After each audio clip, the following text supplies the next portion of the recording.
আসসালামু আলাইকুম রহমতুল্লাহ বারাকাতুহ। হলুদ পড়ে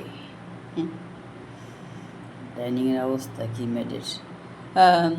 যেটা বলছিলাম যে এই যে জাম, বেরি, ব্ল্যাকবেরি, দেখো দুপুরবেলায় নিচে টাটকা, রাতে কেমন হয়ে গেল। যেটা বলছিলাম সেটা হচ্ছে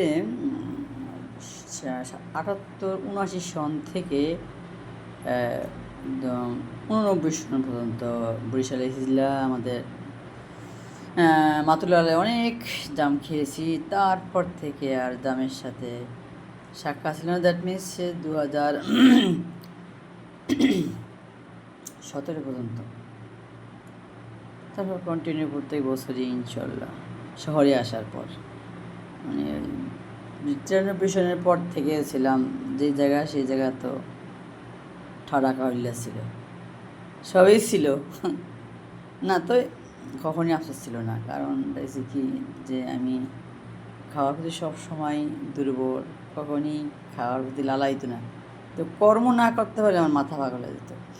তো সেখানে অনেক ফল থাকলেও সেই অবশ্য জাম সে দেশে কম ছিল জাম, কিন্তু আমি যেটা বলতেছি গ্রামে থেকেও কিন্তু গ্রামের জিনিসগুলো পাইনি। যে শহরে এই যে মানে সিজন শেষ পর্যন্ত পাওয়া যায়, মূল আমার কথাটা এটাই ছিল। কেক খাসর বাচ্চা যার মানে যে সেটা কিন্তু সুন্নত হিসাবে আমরা ফল খাই, তবে বেনিফিটটা মানে টক যেহেতু, মানে ভিটামিন সি হিসাবে লেবু ছাড়া এগুলাতে আসলে ভিটামিন প্রোটিন খাবারকে ডিমোশন করে দেয়, যেটা আমি পরীক্ষিত।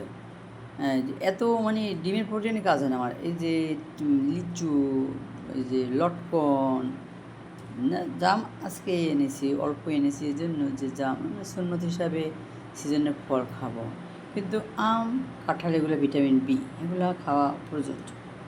কাঁঠাল তো খেলে এবছর খেলে আগামী বছর কিন্তু কাজ করবে, সুতরাং সেটা খাই। কিন্তু না জাম যে বললাম যে কত দুপুরে দেখলাম কত ভালো নিয়ে আসলাম, তারপর তোর সময় পেয়ে ও মা ফ্রিজে রাখছি, এখন দেখি কী অবস্থা। আল্লাহ হাফিজ।